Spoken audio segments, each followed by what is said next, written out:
నమస్కారం ఐటీవీ వార్తలకు స్వాగతం. ముందుగా వార్తల్లోని ముఖ్యాంశాలు. అమరావతిలో అగ్ని ప్రమాదాలపై సీఎం చంద్రబాబు అత్యవసర సమీక్ష. ఘటనలు యాదృచ్ఛికమా, కుట్ర అన్న కోణంలో విచారణకు ఆదేశాలు. భద్రతా చర్యలను బలోపేతం చేయాలని అధికారులకు సూచన. ప్రజల్లో భయం తొలగించే చర్యలు తీసుకోవాలని సీఎం ఆదేశం. తెలంగాణకు రావాల్సిన నిధుల కోసం పోరాటం చేస్తామని శ్రీధర్ బాబు. జీడీపీకి వాటా ఉన్న కేంద్రం న్యాయం చేయడం లేదని విమర్శ. పన్నులకు అనుగుణంగా నిధులు ఇవ్వాలని కేంద్రానికి డిమాండ్. రాష్ట్ర హక్కుల కోసం పోరాటం కొనసాగిస్తామని స్పష్టం. ప్లాంట్ ఉద్యోగులపై చర్యలపై అమర్నాథ్ తీవ్ర విమర్శలు. కూటమి ప్రభుత్వంతో ఉద్యోగుల భద్రత ప్రమాదంలో ఉందని ఆరోపణ. జీతాల నిలిపివేతలపై ప్రభుత్వం వెంటనే స్పందించాలని డిమాండ్. ప్రజలు కానీ మిత్రులు కానీ ఆలోచించాలని కోరేది ఏంటంటే కాంగ్రెస్ పై కల్వకుర్తి ఎత్తిపోతల పథకాన్ని శ్రీశైలం యొక్క ప్రాజెక్టులు అట్టడుగు భాగాన 802 అడుగుల లోతులో పెట్టినాం. ఆంధ్రాకు మేలు చేస్తున్నారని శ్రీశైలం డెడ్ స్టోరేజ్ వరకు. చిరంజీవిపై జరుగుతున్న అసత్య ప్రచారాలను ఖండించిన జనసేన నేత. గద్దర్ అవార్డు వివాదంపై వాస్తవాలు వక్రీకరిస్తున్నారని ఆరోపణ. సినీ పరిశ్రమలో కుట్రపూరిత ప్రచారం జరుగుతోందన్న వ్యాఖ్య. రాజకీయంగా దుష్ప్రచారం వెనుక ఉద్దేశాలపై ప్రశ్నలు. రాజకీయాల కోసం మతాన్ని వాడకూడదని మంత్రి వాకిటి శ్రీహరి తెలిపారు. మతాల మధ్య పరస్పర గౌరవం ఉండాలని అన్నారు. మన ధర్మాన్ని కాపాడుకుంటూనే ఇతర మతాలను గౌరవించడం భారత సంస్కృతి అని పేర్కొన్నారు. చరిత్రను వక్రీకరించడం సమాజానికి నష్టం కలిగిస్తుందని చెప్పారు. అబద్దాలను నిజాలుగా చూపించడం రాబోయే తరాలకు అన్యాయమని హెచ్చరించారు. సమాజంలో సామరస్యాన్ని కాపాడుకోవాలని సూచించారు. రాజకీయ ప్రయోజనాల కోసం మతాన్ని వాడకూడదని స్పష్టం చేశారు. ఈ వ్యాఖ్యలు సమాజంలో చర్చకు దారితీశాయి. చంపిన గాడ్స్ అని పొగుడితే ఎట్లా అధ్యక్ష, ఎన్ని వీడియో అధ్యక్ష, పోనీ పొగిడలేరు కదా. ఇప్పుడు చెప్పండి, మహాత్మా గాంధీ చంపిన గాడ్సే తప్పు అని చెప్పగలుగుతారా? మహాత్మా గాంధీని, బాపు గారిని చంపింది గాడ్సే తప్పు అని చెప్పండి అవుతుందా అధ్యక్ష? ఏదైనా సరే నేనేమంటున్నా, ఎవరి మతం వాళ్ళకు ఉంది. మనం హిందువుల మన మతం మనకు ఉంది. ఖచ్చితంగా మన దేవుడు మనకు కావాలా. మన మతాన్ని మనం ఎక్కడ వదిలిపెట్టుకోం. పుట్టింది దీంట్లోనే, సత్యది కూడా దీంట్లోనే. కానీ ఉత్తి మాటలకు కాదు అధ్యక్ష, ఉత్తి మాటలకు కాదు, దాని ఆచరణ రూపం ఉండాలి. అధ్యక్ష, ఆచరణ ఉండాలి. ఆచరణ మాట్లాడే సర్దార్ వల్లభాయ్ పటేల్ వీళ్ళు మాట్లాడతారు అధ్యక్ష. ఆయన ఆర్ఎస్ఎస్ ని బ్యాన్ చేసాడు అధ్యక్ష. వీళ్ళు బొమ్మ పెట్టింది నిజమా? ఆర్ఎస్ఎస్ ని బ్యాన్ చేసింది నిజమా? కాదు కదా అధ్యక్ష. మనం మన ధర్మాన్ని కాపాడుకుంటూ ఇతర ధర్మాలకు కూడా గౌరవం ఇవ్వాలి అధ్యక్ష. మనం కూడా టు బి ఫ్రాంక్ 100% నేను హిందూగానే పుట్టినా, హిందూగానే చస్తా.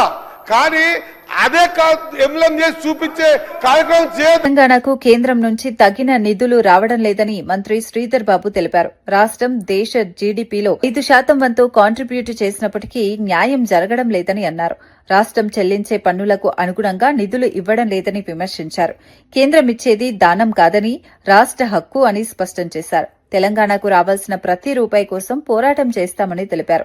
అభివృద్ది కార్యక్రమాలకు నిధులు అవసరమని పేర్కొన్నారు. కేంద్రం వెంటనే స్పందించాలని డిమాండ్ చేశారు. ఈ వ్యాఖ్యలు రాజకీయంగా చర్చకు దారితీశాయి. సభ్యులున్నారు, ఇద్దరు కేంద్ర మంత్రులు ఉన్నారు అధ్యక్ష. వాట్ ఆర్ వి గెట్టింగ్ అధ్యక్ష? The same time I asking honourable leader of opposition in BJP అధ్యక్ష, ఆంధ్రప్రదేశ్ రాష్ట్రం మన తెలుగు ప్రజలకు సంబంధించిన రాష్ట్రం. ఈ రోజు ఆంధ్రప్రదేశ్ కి ఇచ్చే దాంట్లో తెలంగాణ ఏం అన్యాయం చేసింది అధ్యక్ష? 8 మంది పార్లమెంట్ సభ్యులను ఎన్నుకోవటం అన్యాయం. కనీసం సగమని ఇవ్వాలి కదా అధ్యక్ష? ఏం సార్, ఎప్పుడు చూసినా కేంద్రం ఇచ్చింది. వీ హ్యావ్ ఎవ్రీ రైట్, మా ప్రజలకు ఎవ్రీ రైట్ ఉంది టు క్లెయిమ్. రాజ్యాంగంగా ఫెడరల్ స్పిరిట్ ని పెట్టుకొని ఈరోజు ఇవ్వాల్సిన ధర్మం ఉంది అధ్యక్ష. ప్రతిసారి మాకేదో భిక్షం వేస్తున్నట్టు, తెలంగాణ రాష్ట్రానికి ప్రజలకు అందరికీ దానం వేస్తున్నట్టు మాట్లాడుతున్నారు. అది సరికాదు మహేశ్వర్ రెడ్డి గారు. ఏం సార్ ఇది? Plead on behalf of Telangana ప్రజలు. సార్, బీజేపీ పార్టీ పక్షాన మాట్లాడుతూ ఉన్నారు సార్. వీరందరినీ ఎన్నుకున్నది మన తెలంగాణ ప్రజలు ఎన్నుకున్నారు. ప్రజల గురించి, ప్రజల సంక్షేమాన్ని గురించి, అభివృద్ధి గురించి మాట్లాడమని చెప్పండి సార్. ఏమైతే పార్టీ ఇంత ఇచ్చింది, పార్టీ ప్రభుత్వం ఇంత ఇచ్చింది, మా కేంద్రం ఇంత ఇచ్చింది. అరే, కేంద్రం ఇవ్వాల్సింది అవసరం ఉంది, బాధ్యత ఉంది. We have every right. We have every right to claim each of the penny what we have paid to center. We are claiming. Hyderabad లోని అంబేద్కర్ విగ్రహంపై నిర్లక్ష్యం చూపుతున్నారని ఎమ్మెల్సీ పిఎస్ రెడ్డి విమర్శించారు. 25 అడుగుల విగ్రహానికి పూలమాల వేయకుండా గేట్లు వేసి మూసివేయడం అవమానకరమని అన్నారు. మాటల్లో అంబేద్కర్ పేరును ఉపయోగిస్తూ చేతల్లో అవమానం చేస్తున్నారని కాంగ్రెస్ పై ఆరోపించారు. కొత్త విగ్రహాల పేరుతో పాత వాటిని నిర్లక్ష్యం చేయడం సరికాదని పేర్కొన్నారు. అంబేద్కర్ భావజాలాన్ని గౌరవించాలనే ఉద్దేశం కనిపించడం లేదని విమర్శించారు. 125 అడుగుల అంబేద్కర్ విగ్రహాన్ని హైదరాబాద్ నడి ఒడ్డున సచివాలయం పక్కన ఏర్పాటు చేసిన గత కేసీఆర్ ప్రభుత్వం సమూతనంగా గౌరవించింది అధ్యక్ష. కానీ కాంగ్రెస్ అధికారంలో వచ్చిన తర్వాత సంఖ్యలు వేసి జైల్లో పెట్టినట్టు ఆ విగ్రహాన్ని బంధించారు అధ్యక్ష. ఆ మహానీయుని విగ్రహాన్ని జయంతి రోజున వర్ధంతి రోజున కనీసం ప్రభుత్వం ఒక దండ కూడా వేయలేని దౌర్భాగ్య స్థితిలో ఈ రాష్ట్రంలో నెలకొని ఉంది అధ్యక్ష. ఈ ప్రభుత్వం తీరు చూస్తుంటే మాటల్లో అంబేద్కర్ మంత్రం, చేతల్లో అవమాన తంత్రం అన్నట్లుగా ఉన్నది అధ్యక్ష. ముఖ్యంగా ఇక్కడ ఉప ముఖ్యమంత్రి గారు లేరు కాబట్టి వారే బడ్జెట్ పెట్టిరు కాబట్టి బట్టి విక్రమార్క గారు దళిత సామాజిక వర్గం నుంచి వచ్చి అంబేద్కర్ గారి ఆశయాల స్ఫూర్తితో ఈ స్థాయికి ఎదిగారు అధ్యక్ష. అలాంటి వాళ్ళు కూడా డిప్యూటీ సీఎంగా ఉన్న సమయంలో కూడా ఆ మహానీయుడి విగ్రహాన్ని ఈ విధంగా అవమానించడం అత్యంత శోచనీయం అధ్యక్ష. అదేవిధంగా అధ్యక్ష, ఉన్న అంబేద్కర్ విగ్రహానికి దండేసే దిక్కు లేదు కానీ లోయర్ ట్యాంక్ బండ్లో మరొక అంబేద్కర్ నాలెడ్జ్ సెంటర్ పెట్టి మరొక విగ్రహాన్ని పెట్టాలని బడ్జెట్లో పెట్టారు అధ్యక్ష. అల్లగడ్డలో భూమా అఖిలప్రియ, ఏవి సుబ్బారెడ్డి మధ్య విభేదాలు తీవ్ర రూపం దాల్చుతున్నాయి. కేబుల్ టీవీ వ్యవహారం ఈ వివాదానికి కేంద్ర బిందువుగా మారింది. అఖిలప్రియపై ఏవి సుబ్బారెడ్డి తీవ్ర వ్యాఖ్యలు చేశారు. ఎమ్మెల్యే అయితే ప్రజలకు ఉచితంగా కేబుల్ కనెక్షన్ ఇవ్వాలని సవాల్ చేశారు. దారి దోపిడీ దొంగల కన్నా హీనంగా వ్యవహరిస్తున్నారని ఆరోపించారు. ఇతరుల ఆస్తులను కాజేయాలని ప్రయత్నించడం సరికాదని విమర్శించారు. ఈ వ్యాఖ్యలు స్థానిక రాజకీయాల్లో కలకలం రేపుతున్నాయి. రెండు వర్గాల మధ్య ఉద్రిక్తత పెరుగుతోంది. భవిష్యత్తులో ఈ వివాదం మరింత ముదిరే అవకాశం కనిపిస్తోంది. నేను 270 రూపాయలు పెట్టాను, 200 రూపాయలకి ప్రజాప్రతినిధి అయితే దౌర్జన్యంగా ఒక రాస్తుల మీద అయింది. గతంలో కూడా చెప్పిన ఎమ్మెల్యే అంటే ఏం రాజా ఈ తాలూకాకు చట్టం లేదా, గౌరవం లేదా? దీనికంటే దారి దోపిడీలు దొంగతనాలు చేసుకుని బతకమని చెప్తాడా?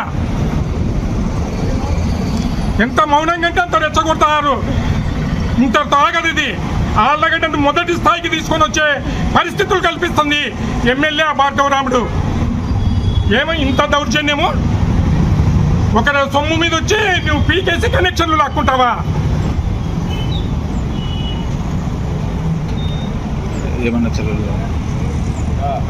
చిరంజీవిపై జరుగుతున్న అసత్య ప్రచారాలను జనసేన నేత గాదే వెంకటేశ్వరరావు ఖండించారు.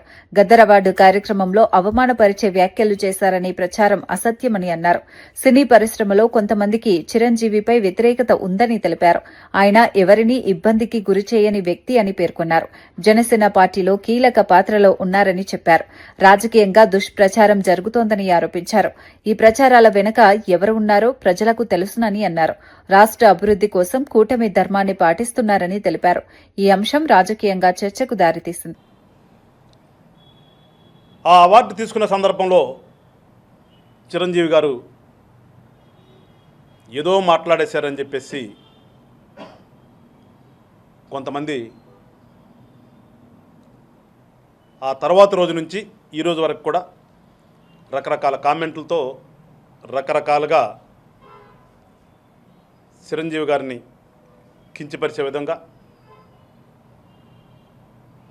సోషల్ మీడియా ప్లాట్ఫారం వేదికగా ఈ యూట్యూబ్లో ఉన్నటువంటి యూట్యూబ్ ఛానల్స్ వాళ్ళు ఈ రకరకాలుగా దుష్ప్రచారం ఒకటి ఆయన మీద పని కట్టుకుని చేస్తున్నారు. అది చూసాం. కొంతమంది ఎప్పుడూ కూడా చిరంజీవి గారు అంటే గిట్టని వాళ్ళు సినీ ఫీల్డ్లో కావచ్చు, బయట వేరే రకంగా కావచ్చు, చాలామంది ఉన్నారు. అది అందరికీ తెలుసు. సో ఏదో సామెత చెప్తారు కదా పెద్దలు, ఏనుగు వెళ్తుంటే కుక్కలారు సేన సందంలో మేము కూడా ఎప్పుడూ చిరంజీవి గారిని ఎవడన్నా అన్నా కానీ దాన్ని పెద్దగా పట్టించుకోం. మరి ముఖ్యంగా వాళ్ళప్పుడు మేమందరం కూడా జనసేన పార్టీ ఒక రాజకీయ పార్టీ ఉన్నాం కాబట్టి చిరంజీవి గారు బయట ఉండే సపోర్ట్ చేస్తున్నప్పటికి కూడా మేము దాన్ని రాజకీయంగా సినిమాలుగానే చూస్తున్నాం. రాజకీయ పార్టీగా మా జనసేన పార్టీ తరఫు నుంచి మేము రాజకీయంగానే చూస్తున్నాం తప్పితే వేరే రకంగా మేము ఎక్కడ చూడట్ల. కానీ చిరంజీవి అనే వ్యక్తి జనసేన పార్టీలో ఒక అంతర్భాగం. ఆయన ఎవరు అవునన్నా కాదన్నా ఆయన మాకు ఎప్పుడూ కూడా అభిమాన నటుడే, అభిమాన నాయకుడే. ఏ రకంగా చూసుకున్నా కానీ మేము అత్యధికంగా అభిమానించేటటువంటి ఒక పర్సనాలిటీ అయింది. ఇన్ని సంవత్సరాల సినీ ప్రస్థానంలో చిరంజీవి గారు ఏ ఒక్క వ్యక్తిని కూడా కష్టపెట్టింది లేదు. తదుమూరులోని అంగన్వాడీ కేంద్రాన్ని సందర్శించి అక్కడి పరిస్థితులను పరిశీలించారు. కేంద్రంలో ఉన్న వసతులను పరిశీలించి పిల్లల విద్యా ప్రమాణాలపై ఆరా తీశారు. పిల్లల ఆరోగ్యం, పోషకాహారం అంశాలపై సిబ్బందితో చర్చించారు. మెరుగైన సేవలు అందించేందుకు సూచనలు చేశారు. ప్రభుత్వ పథకాలు సక్రమంగా అమలవుతున్నాయా అని తెలుసుకున్నారు.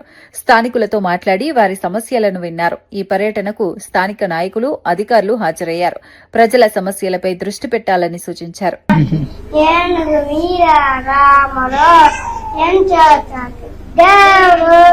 అబ్బో అందరు క్లాప్ కొట్టండి. టైమింగ్స్ ఎట్లా ఉంటాయి? 9 నుంచి 4 భోజనం అది ఇక్కడేనా? జాగ్రత్తగా పెడుతున్నారా? జాగ్రత్తగా వండి పెడుతున్నారా అంటున్నా. ఎక్కడిక్కడే ఉంటారా? అంటే మధ్యన ఏమన్నా ఇస్తారా? 9:30 గుడ్డు ఇస్తాం మేడం. 3 గంటలకు పాలు ఇస్తాం. మధ్యన భోజనం చేసిన తర్వాత 3 పాలు నిద్ర పెడతాం మేడం. 1 గంట నుంచి 2:30 వరకు. ఆ తర్వాత పాలు ఇస్తాం. అమరావతి పరిధిలో తరచూ జరుగుతున్న అగ్ని ప్రమాదాలపై సీఎం చంద్రబాబు నాయుడు సమీక్ష నిర్వహించారు. ఈ ఘటనలు యాదృచ్ఛికమా లేక కుట్రలో భాగమా అన్న కోణంలో విచారణ చేపట్టాలని ఆదేశించారు. ఉన్నతాధికారులతో సమావేశమై పరిస్థితులను సమీక్షించారు. డీజీపీ హరీష్ కుమార్ గుప్తా ఇతర ఉన్నతాధికారులు సమావేశంలో పాల్గొన్నారు. భద్రతా చర్యలను మరింత బలోపేతం చేయాలని సూచించారు. భవిష్యత్తులో ఇలాంటి ఘటనలు జరగకుండా ముందస్తు చర్యలు తీసుకోవాలని ఆదేశించారు. ప్రజల్లో భయం తొలగించేలా చర్యలు తీసుకోవాలని పేర్కొన్నారు. ఈ ఘటనలు రాష్ట్రంలో చర్చకు దారితీశాయి. పాలమూరు రంగారెడ్డి ప్రాజెక్టుపై మాజీ మంత్రి నిరంజన్ రెడ్డి కాంగ్రెస్పై తీవ్ర విమర్శలు చేశారు. నీళ్లు లేని చోట ప్రాజెక్టులు పెడుతున్నారని ఆరోపించారు. శ్రీశైలం నీటిని వదిలి ఆంధ్రాకు ప్రయోజనం కల్పించే ప్రయత్నం జరుగుతోందని అన్నారు. కల్వకుర్తి ప్రాజెక్టు ద్వారా సంవత్సరానికి 300 రోజులు నీళ్లు తీసుకునేలా ప్రణాళిక చేశామని వివరించారు. పాలమూరు ప్రాజెక్టుకు అవసరమైన నీటిని 45 రోజుల్లో అందించగలమని తెలిపారు. అయితే కాంగ్రెస్ నాయకులు మోటార్లను వేరే ప్రాంతానికి మార్చాలని చూస్తున్నారని విమర్శించారు. ఈ నిర్ణయాలు భవిష్యత్తులో సమస్యలు తెస్తాయని హెచ్చరించారు. మిగతా మొత్తం తీసుకోవచ్చు. అందుకోసమే పాలమూరు రంగారెడ్డి యొక్క పంపులను కూడా ఈ 802, 804 అడుగుల దగ్గరనే పెట్టడం జరిగింది. కల్వకుర్తి పంపులు ఎక్కడున్నాయో దాని పక్కనే ఒక 1/2 కిలోమీటర్ దూరంలో పాలమూరు రంగారెడ్డి పంపులను పెట్టడం జరిగింది. ఎందుకు? దూరదృష్టితోన నీటికి కటకట రావద్దు. పాలమూరు రంగారెడ్డి ప్రాజెక్టుకు అవసరమైనటువంటి 90 టీఎంసీల నీళ్లను 45 రోజుల్లో తోడుకోవచ్చు. జస్ట్ 45 రోజుల.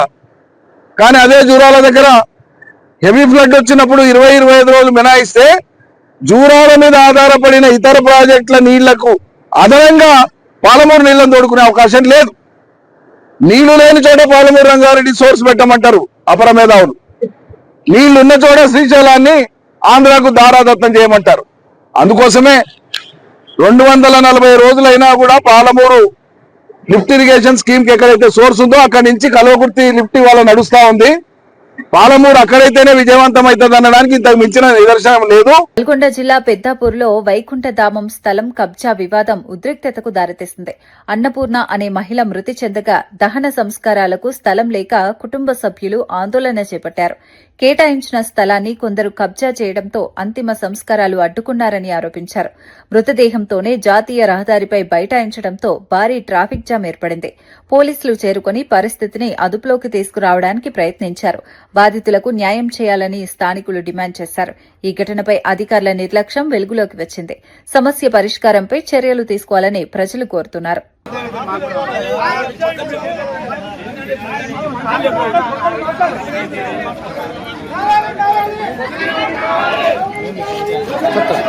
స్టీల్ ప్లాంట్ అంశంపై మాజీ మంత్రి గుడివాడ అమర్నాథ్ తీవ్ర విమర్శలు చేశారు. జగన్ పాలనలో ఉద్యోగులకు ఎలాంటి సమస్యలు రాలేదని అన్నారు. ప్రైవేటీకరణను వ్యతిరేకించినందుకే ఉద్యోగుల భద్రత కాపాడినట్లు తెలిపారు. కూటమి ప్రభుత్వం వచ్చిన తర్వాత ఉద్యోగుల తొలగింపులు, జీతాల నిలిపివేతలు జరుగుతున్నాయని ఆరోపించారు. కేసులు పెట్టడం, ఎల్టీసీలు, అలవెన్స్లు నిలిపివేయటం వంటి చర్యలు తీసుకుంటున్నారని విమర్శించారు. ఉద్యోగుల భవిష్యత్తు ప్రమాదంలో పడిందని ఆందోళన వ్యక్తం చేశారు. ప్రభుత్వం వెంటనే స్పందించాలని డిమాండ్ చేశారు. ఈ అంశం రాజకీయంగా చర్చనీయాంశమైంది.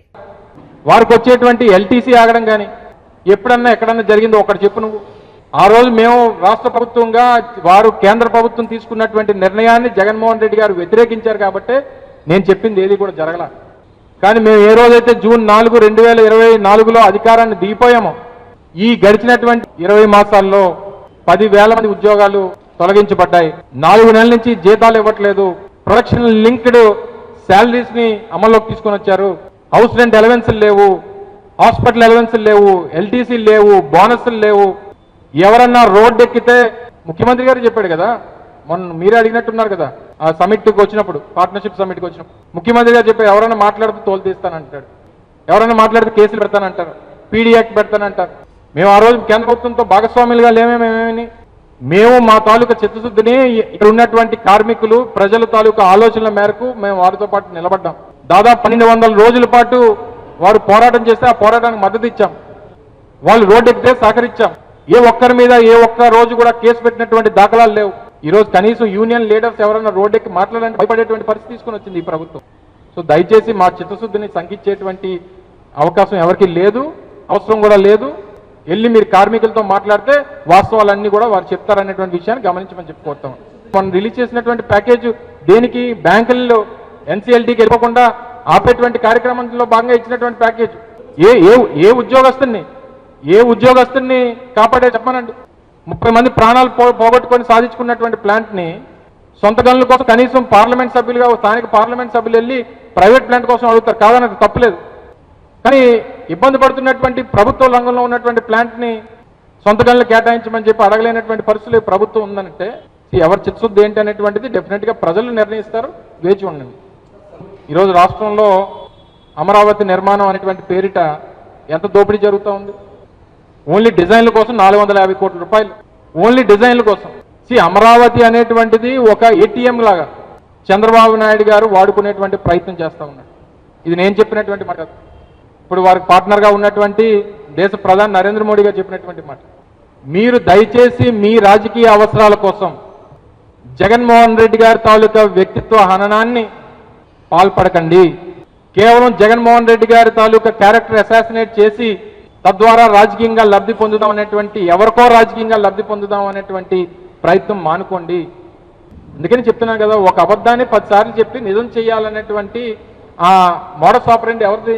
చంద్రబాబు నాయుడు గారు కదా. ఎప్పుడు కూడా ఒక ఏదైనా అబద్ధం చెప్తే దాన్ని 10 సార్లు చెప్తే 11వ జనం నమ్ముతారనేటువంటి ఆ విధానం చంద్రబాబు నాయుడు గారు. సో గట్టిగా మా వాళ్ళు ఎవరన్నా ఈ ఆస్తుల విషయంలో స్పందిస్తేనేమో నేను ఆస్తుల గురించి మాట్లాడలేదు, నేను వివేకానంద రెడ్డి గారి హత్య గురించి మాట్లాడాను అంటారు. ఎవరన్నా గట్టిగా దాని మీద వివేకానంద రెడ్డి గారి హత్య మీద స్పందిస్తే నా ఆస్తుల సంగతి ఏంటి అని అంటారు. సో దయచేసి ఈ విషయం జోలికి ఎంతకంటే ఎక్కువ మాట్లాడాల్సినటువంటి పని లేదు.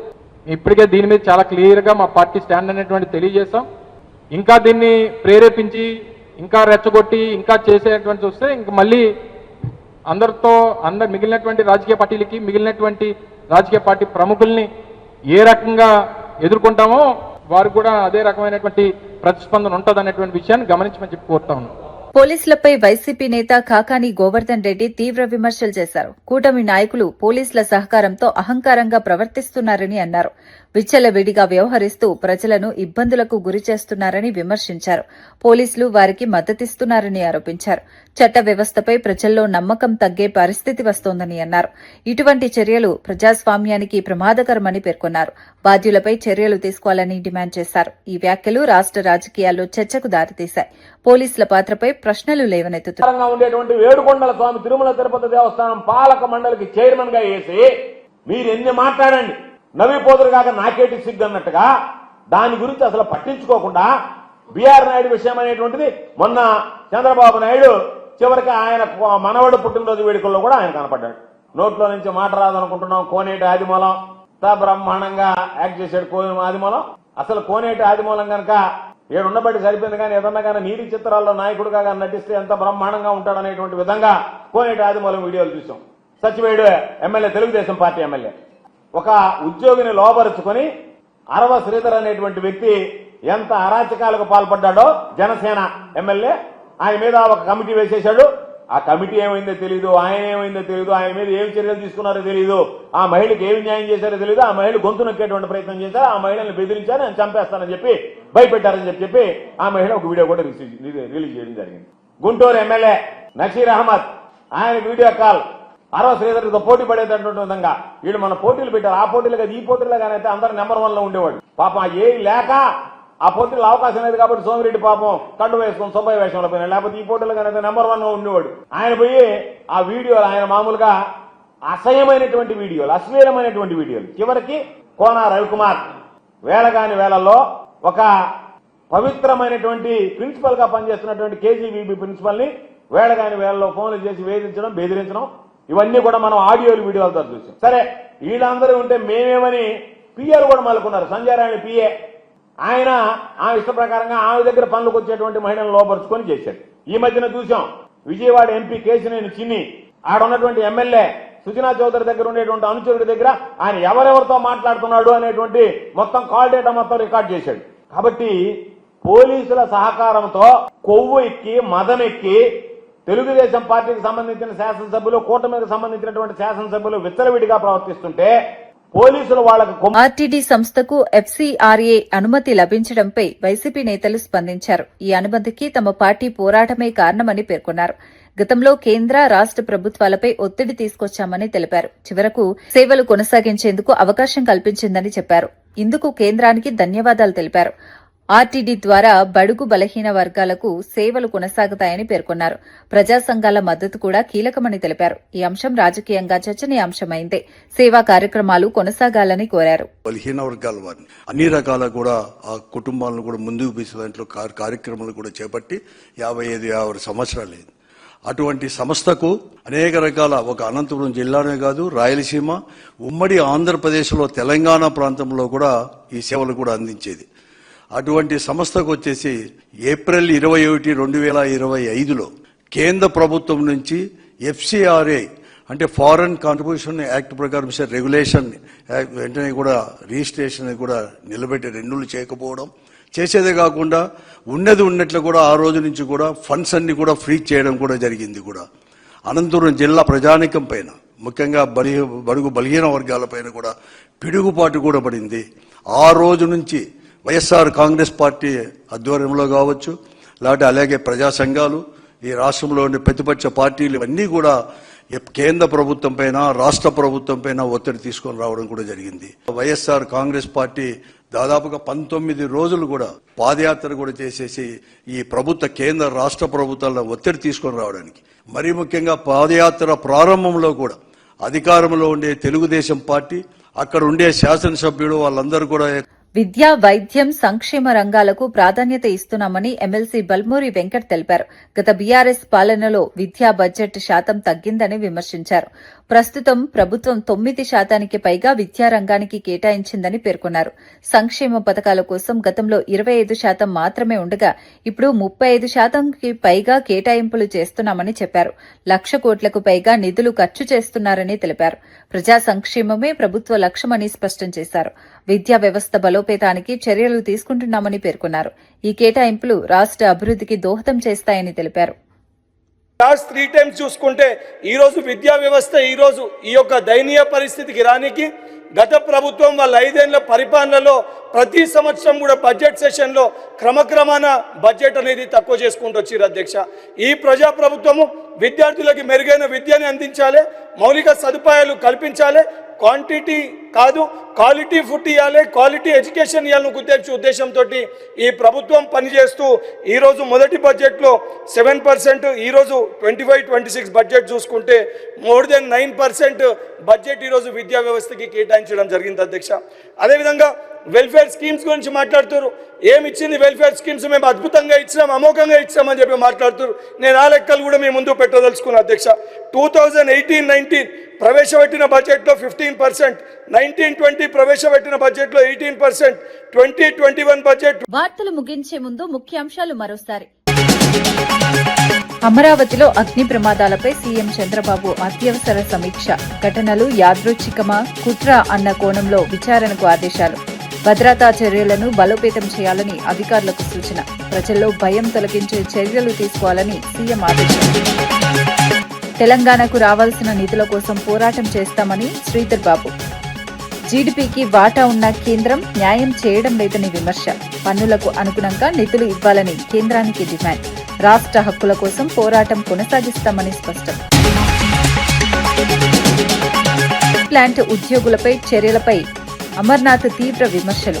కూటమి ప్రభుత్వంతో ఉద్యోగుల భద్రత ప్రమాదంలో ఉందని ఆరోపణ. జీతాల నిలిపివేతలపై ప్రభుత్వం వెంటనే స్పందించాలని డిమాండ్. ప్రజలు కానీ వ్యక్తులు కానీ ఆలోచించాలని నేను కోరేది ఏంటంటే కాంగ్రెస్ పై కలవకుర్తి ఎత్తిపోతల పథకాన్ని శ్రీశైలం యొక్క ప్రాజెక్టులు అట్టడుగు భాగాన 802 అడుగుల లోతులో పెట్టినాం. ఆంధ్రాకు మేలు చేస్తున్నారని శ్రీశైలం డెడ్ స్టోరేజ్ వరకు.